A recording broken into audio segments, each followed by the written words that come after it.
Hello and welcome back to Only a Bag of Travel podcast. I'm Darcy Melton and with me is Nathaniel Mellor. And what are we going to be talking about in this episode? Well, this is going to be a sort of a welcome back episode. We have been away for a little bit. It's also going to be the beginning of our mini series on house sitting. I don't know if any of you have heard about house sitting, but we are going to get into that. And before we did get into that, I wanted to get like some of these, not bookkeeping. Housekeeping items. Yeah, housekeeping. Yeah. There we go. I need the housekeeping items out of the way. The first thing actually we wanted to mention is I think at some point in the last episode, we mentioned that we have an apartment soon, so these will be a lot more frequent. We don't have an apartment. We did have an apartment. It didn't work out. Yeah. We realized we don't love noisy neighbors, and we couldn't record. We couldn't have Zoom calls with clients. So it ended up not being amazing for us, and we actually ended up leaving. Not like without telling people, but, we still left. However, that being said, we are going to try to make these still more frequent. And for instance, what we're doing with this house sitting series is we're recording them all at once, and we'll be putting them out once a week, ideally. So we might be turning into a format of recording all at one day and then putting them out over the course of a month. But also with these, we wanted to set them up in a way that it's easy for you to refer back to. If you need, if you have a specific question, you're not going to have to, scroll through minutes of our 2-hour-long conversation on house sitting. You can just refer back to the episode you need. Yeah, I think they all range from 10 minutes to 30 minutes at the most. And they are all going to be articles on our website.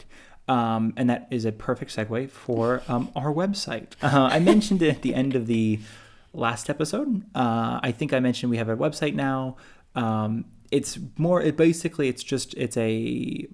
Most of it is just going to be article forms of our podcast episodes. If you prefer to refer back to it, it has links to a lot of the stuff we talk about.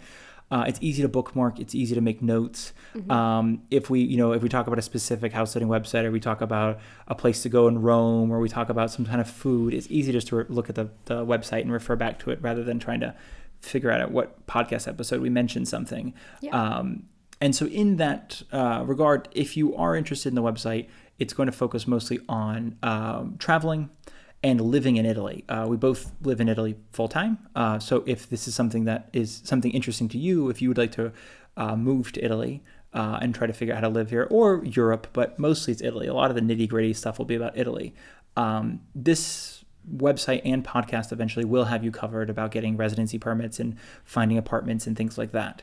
Everything that we've had to learn the hard way, hopefully you will learn ever so slightly less hard, I guess. More easily? There we go. This is why we have Darcy.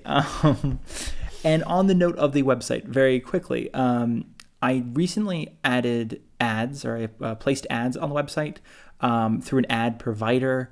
It's sort of like Google AdSense, if you know what Google AdSense is. These are through Ezoic. I don't know much about it. I do know, however, there are just ads on the website, and there are a bunch of weird random places right now, while the AI for Ezoic sort of figures out where they should be. Like where they get the most seen, but also the least obtrusive, because one of the big things they tell the websites, the people who host websites like myself, is that don't make your ads obtrusive. Nobody likes obtrusive ads. And this is just me telling this to everyone who's listening, that if you do go to the website, we really appreciate it. We do make money for everybody who goes to the website now. But if it's too many ads, please let us know. We don't like ads. 100%. We have to make a little bit of money off of this. It would be really nice. So, but we're trying to do it in the most respectful way, because we don't like ads at all. No, 100%. And so if you use an ad block, like uBlock Origin or something like that, yes, more power to you. Yes, definitely. We're not offended. Not at all. We're not going to ask you to turn it off or anything. It's just if you don't use it, and or if you're on your mobile phone or something like that, or your phone, I could have just said phone. If you're on your mobile, if you're not on the landline, yeah, I don't know. You can, and you're seeing a lot of ads, just let us know. Send us a message through the contact form. The contact form should, by the way, be 100% ad free. Like the whole page should be ad free. But that way we're trying to tweak this website over the course of the next few months to kind of really make it really easy to read. And that brings us, of course, to the next point of if there's any sort of accessibility issues you're having, again, if it's a sort of color combination you can't see or read, or if it's sizing of anything that you can't see or read, please let us know. It's constantly being changed, like not changed, but like tweaked. And we want to make it sure that it's really easy for everybody to access rather than being sort of a nightmare that nobody can read. But it also kind of ties into one of the other, Darcy mentioned we have to make money, and it would be nice. One thing we've started doing is adding affiliate links to our articles and to our podcasts. In the description, yeah. Yes. We're not going to tell you the link for you to type it into Google. Though we might. We're gonna keep that open. And if you don't know what affiliate links are, essentially if you use our link, like let's just say it's booking.com. If you go to booking.com and you get a hotel room, Booking gets, 20%, and then the hotel gets 80%. If you go through our link to go to booking.com, we get 2% or 1%, I think 1.1% maybe for Booking. Booking gets 19%, and then the hotel gets 80%. So any of these affiliate links that you use, the actual product doesn't suffer, whether it's a hotel or a flight or something like that. It's the aggregate usually that takes their cut. But we're going to be talking about house sitting websites specifically. So it's just they give us a slight cut of their revenue, which for every time we get somebody to sign up, it just keeps us going and allows us to continue doing this. Mm-hmm. But there are options if people don't want to use the affiliate links. We'll put the non-affiliate link there. Yeah, too. We'll put the normal, just regular old link because we understand that some people are wary about affiliate links. They're not sure, not necessarily how they work, but they're just not sure about them. Just dubious of them. Just That's dubious. Okay. Yeah. So we have the regular link, and I'll mark it regular link, and I'll mark it affiliate link to make it very easy for anybody reading this. And as for the website, if you are interested, kind of staying up to date, there's a newsletter. I will not be sending you things more than like once every 3 months. As much as people don't like receiving newsletters, I do not like sending newsletters. But it's mostly but just... you hate receiving newsletters. I really do. He goes through and deletes. No, he doesn't. You don't delete. You read my email, all of my emails that I've signed up for. Yes. Nathaniel likes to click it to make sure that it's like, I'll get booking emails. Nathaniel clicks it. Yes, well, because it's like, she's like, because I'm never going to read it. And then I'm like, well... They get like 80 emails a day. He gets stressed out that I have thousands of emails in my inbox. They're all unread. Yes. Yeah, because they're not that important. Anyways, I digress. So that's to say, I will not be sending very many newsletters. I will simply be just letting people know if like something big has happened, or if we've made an overhaul to and we added a bunch more for getting your residency permit. We added a bunch more for, budget ways to travel. I don't like daily or weekly or even monthly newsletters. And last but not least, for housekeeping items, we have an Instagram. I think it's only _a_bag. And it's, again, not very travel. I realize it's not going to look like any of the other travel Instagrams. I am not very good at doing that. It's just going to be pictures of places, and mostly just going to be if it's related to an article and things especially. But if you're interested in following it, it is there. And I guess the very last thing is if you are on Medium, if you prefer to read things on Medium because you have a Medium account or you like to use Medium, I am Nathaniel Mellor on Medium. I'll have a link in the description. And that's where I'm also going to post most of the things that are on the website. I also post to Medium. That way I sort of get that cross-pollination. But if you won't miss anything.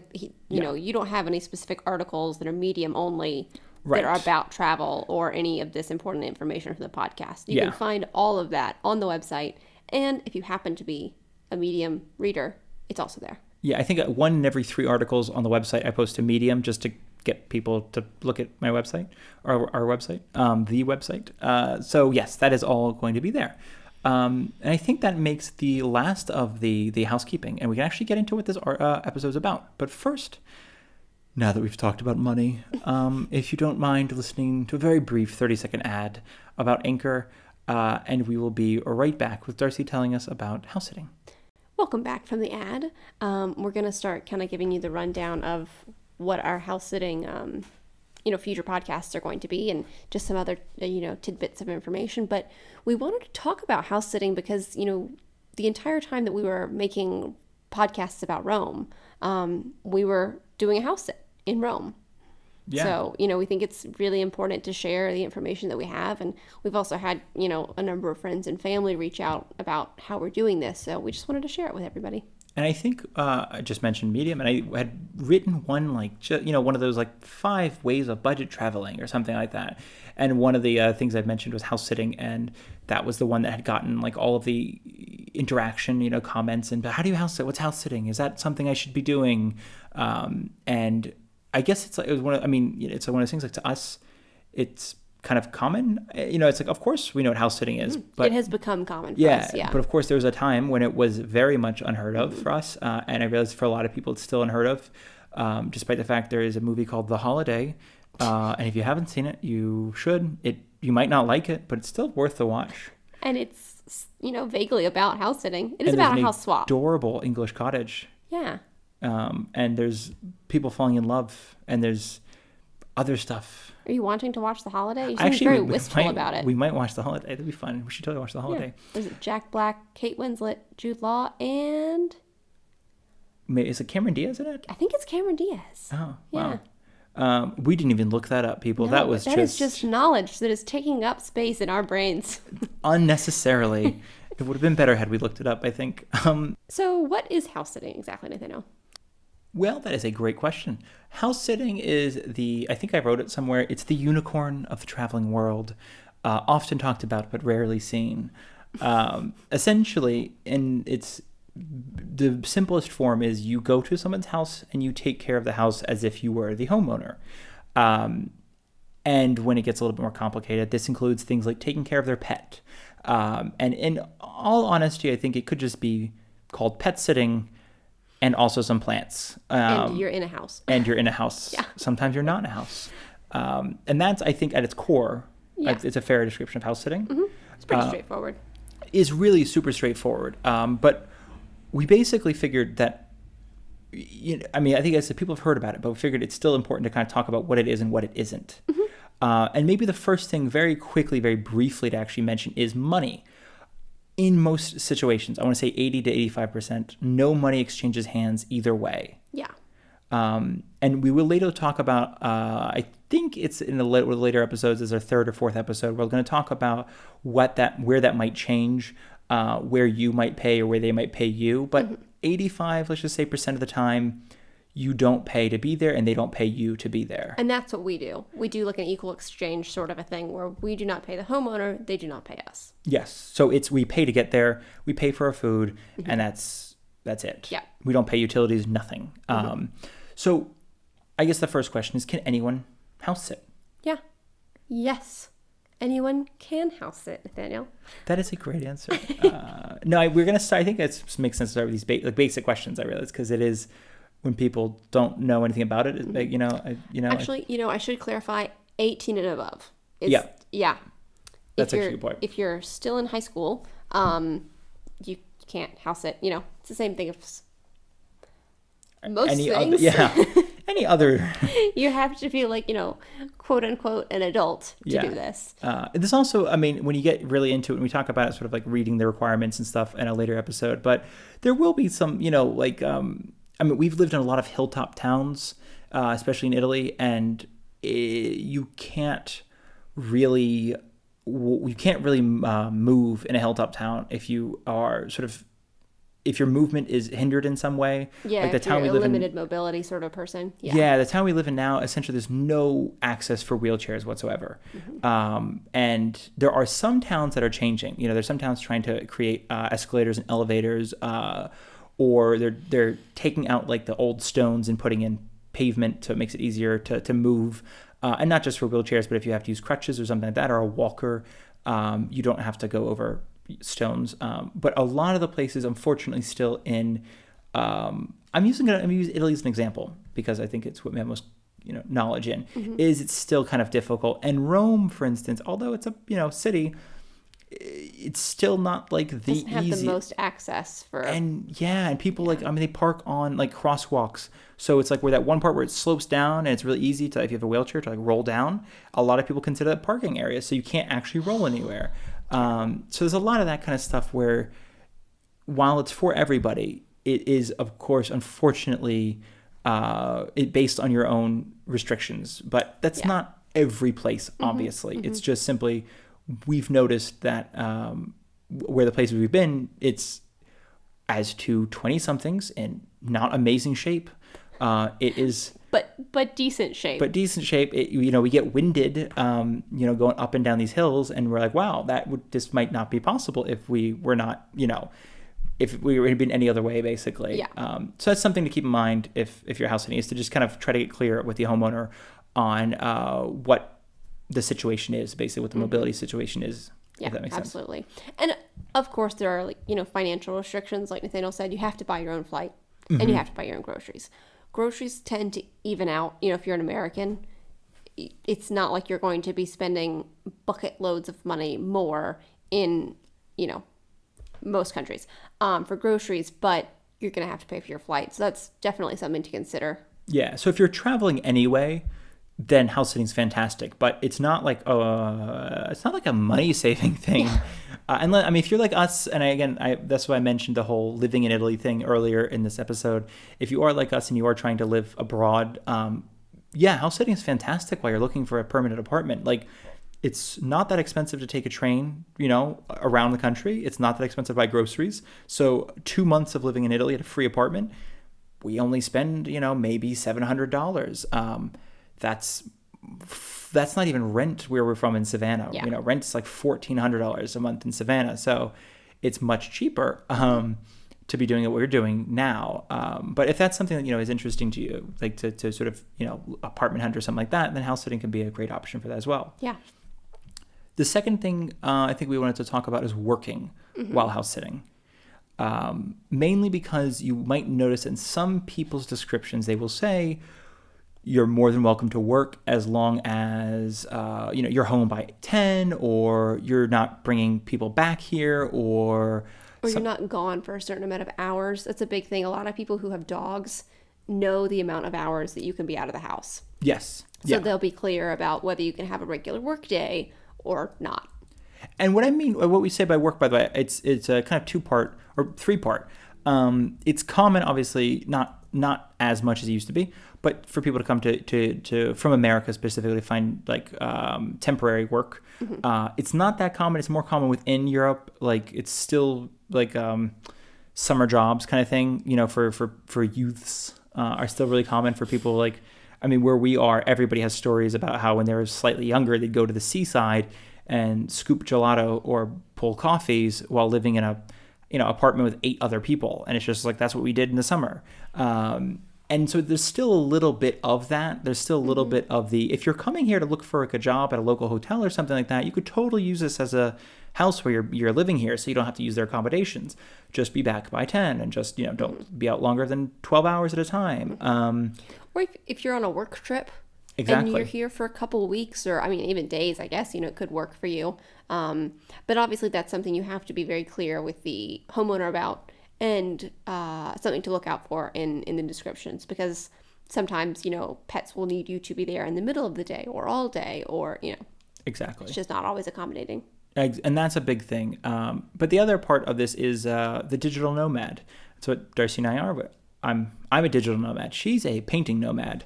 So she's an analog nomad. But a lot of these obviously are, they allow, you could work while you're there. And it's kind of, we talk about it later in building up your profile. I think it's actually the next episode. And it's essentially, if you're open with the fact that you're going to be there working, it can help you because people are happy to know that you're going to be around their pets all day. You can be clear, just like, I'm on Zoom calls all day, so I can't be like cuddled with your pet. But a lot of times dogs, even the ones with anxiety issues, don't necessarily need somebody to be holding them the whole time, just to be in the room with someone. So you can absolutely work a job, whether it's a transitional job, which is what sometimes they're called here, or like the summer jobs, or online, or if, like Darcy mentioned, if you're on a work trip, house sitting can be a great option for that. And speaking of having a job during your house sit, it's important to know that house sitting is not like workaway or woofing, or it shouldn't be, in the best circumstances. And what that means is that you are there to, number one, take care of someone else's pets as if they're your own, be in the house and just have, general upkeep of the house, like sweeping and things, and just be there for the house, but you should not be asked to do any major renovations on the house or fruit picking in the backyard at your own cost. If we've been in places where in France and they were like, yeah, there's apple trees, have some apples if you want them, but it was not a required service that we provide to pick them a certain amount of apples while we were there or whatever. They weren't selling the apples. This wasn't part of their business. Yeah. So and the websites that we use, I feel like they're quite clear with homeowners that this is not a workaway situation. It is an opportunity for you to have someone living in your house as though you were there to take care of your pets. Absolutely. No, that's a huge thing. It's just if it looks like work, as I think is a pretty fair way to say, if it looks like a job, it's not house sitting. And we've only say that because there's been a number of, mostly before COVID, things have changed a little bit after COVID, but mostly before COVID, there's been a number of house sits that just looked a little bit like, ooh, we're painting a bathroom. Or, I think that was actually one very specific one. Or helping with, something that's just like, that's construction work. That's not, that's not handy, just general handy skills. Yeah. And another one that people do ask is, can I bring my own pets with me? Mm-hmm. And it depends. I think you said that often in Australia, that's a thing. But, just it depends on what you find. Some people are completely okay with it. Others are not. I mean, if you've been around pets before, you probably know that some pets get along very well with others and some don't. So it just depends on the sit you get. But another question is, can I bring my family?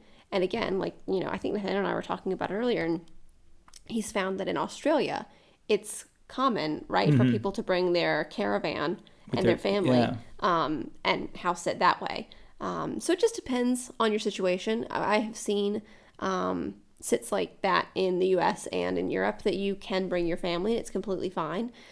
Again, some pets are good with kids and some aren't. So it just depends. And in that note, the reason we mentioned Australia specifically is because they do note in their description, there is space for you to park your caravan. There is electricity and water hookup if you decide to live in your caravan rather than our house. Our pet gets along with kids and other dogs or whatever it is. So they seem a little bit, they being Australians, kind of seem a little bit more understanding of what it is. And I think there are other house sits that are a little bit more don't bring anything gross to my house like your kids or your pets. So there's a little bit of that. However, they're all different. Again, it's really just kind of read the requirements, see what they say. Some people are kind of like, why are you bringing your family? I don't understand. This is not a family thing. Whereas other people are like, of course you're bringing your family. I live in Paris in the summer. Yeah, I assume this is going to be a holiday for you. And on that note is to read the description. Some people ask, I think I'll mention later, that we found one that they asked for no single people because their dog needed somebody there at all times, which meant you can't go to the grocery store. If you're alone. Or essentially they needed a couple to take shifts with minimum, the dog. Yeah. And some people want a single person, which I don't know why. I don't know if that's just if they're thinking for the space or if because their animal gets a little bit jumpy when there's too many people around, or if they're a single person, so their pet is used to a single person. We have found, I think, that being a couple makes us seem more trustworthy. But no, it makes us appear more trustworthy because it's there's just sort of, there's two people instead of one. I don't know if that's actually true. I feel like we're more trustworthy as two people because it just, I think when I was traveling around alone, it was always kind of one of those things where it was the single guy traveling alone, I had to make it clear to, I'm I promise I'm not weird. No, I think when you come as a couple, it does lend a sense of responsibility or settledness. And that being said, to be clear, we are a straight white couple and we're young. So I think we have a lot of privilege in that way and people look at us in a certain way. But I will say that every person we've house sat for has been a very open-minded and respectful, kind person or family. Yeah. So we haven't encountered anything that would make me hesitant to suggest house sitting to any person based on their race or gender or identity or anything like that. Yeah, no, I think it's sort of like that Venn diagram of things. Of it seems like the people who are trusting to rent out to put their house out there for somebody to come stay there seem to just be more trusting and open-minded in general, which is kind of cool. Makes me excited that it's the group of people out there. And the last thing are websites. It's we're going to talk about this later, the last episode, but it's kind of it used to be when I was younger, like we didn't actually house sit when I was younger, but my parents like house swapped, which is still a thing, by the way. We haven't done it because we don't have a house. Once we have a house, everybody, we'll let you know how house swapping goes. Yes, exactly. But we house swapped when I was younger, and it was like one of those things back of a travel magazine. It might have even been International Living. And they were like, I live in France in this small town. Do you want to come live here while I live in your house? And we were like, we live in Savannah. Yeah, that sounds awesome. So we swapped houses. And, again, it was just paying to get there and paying for groceries. And I think it was one of those things that ended up working out fairly evenly because we paid for their utilities, they paid for ours, but apart from the cost of flights, it was still a really amazing experience because it's not something everyone gets to have, obviously. And now, in this sort of internet day and age, a lot of house sittings moved away from sort of adverts in the back of magazines and into dedicated websites. And so there's basically 20, 25 websites out there. Trusted House Sitters, Mind My House, Nomador. There's a whole group called House Sitters, like UK, US, or America, maybe Canada, It's a big umbrella, yeah. Yeah, an umbrella group. And there's a number of other ones out there. These are just the English-speaking, or at least Western world targeted ones, I want to say, because Nomador is technically a French website, and I think originally in French, because all of their ads are in French. But there's also like House Carers, which is big, but we haven't used. But we have an episode in this series about our favorite house sitting websites and all about them. Yeah, and I think that's pretty much it. What house sitting is like. That's kind of all the questions we've been asked either by friends or like on comments. And actually, just for the heck of it, I'll throw out one last little bit because Darcy touched on this and I'm touching on it again, just to be super clear. I posted this article on Medium a while ago about house sitting, and somebody commented saying, sounds really cool, but I don't think I'd love the idea of being like sort of anchored in one place because of a pet. Like I want to use their house to explore the surrounding area. And, of course, I think anyone can understand that. It makes sense. You're visiting a place you haven't been to. You want to explore the area. You don't want to be like at the house, between specific hours or feeding time or something like that. So that is to say, if you are interested in house sitting, the first and foremost is the attention to the animal. It's sort of, your there number one priority when you're house sitting. It really should be pet sitting, but it's called house sitting. When you're there, the pets are your priority. Yeah. So whatever they need, you have to do. And it might mean that you don't get to, go overnight somewhere else or, just you got to work around their schedule, which has worked out amazingly well for us. Yeah. I mean, we've seen Edinburgh and parts of France and Rome. Very easily. Parts of America. Yeah. Because we've been able to house sit. And we love animals, and just feed them, love them. That's it. Take care of them. Mm-hmm. And I think so. The next couple episodes, we're going to talk about making a profile. Getting started making a profile. We're going to talk about getting your first house sit. Mm-hmm. We're going to talk about just sort of things that relate to the house and house sit, and what to expect. Mm-hmm. And we're also going to again go in depth into their favorite websites. And I think that's pretty much going to be it. Mm-hmm. As we think of more things, we will just like the Rome series, we'll make episodes later on that sort of relate back to them. But for anybody who's interested, this is, basically get you started. Obviously, it's after summer now. I think we're in September, so the traveling we're in September? We are. Hoping we are, because I am firmly in September at this point. But as we get into the winter travel season, but also for next summer, it's something to kind of just look at and pay.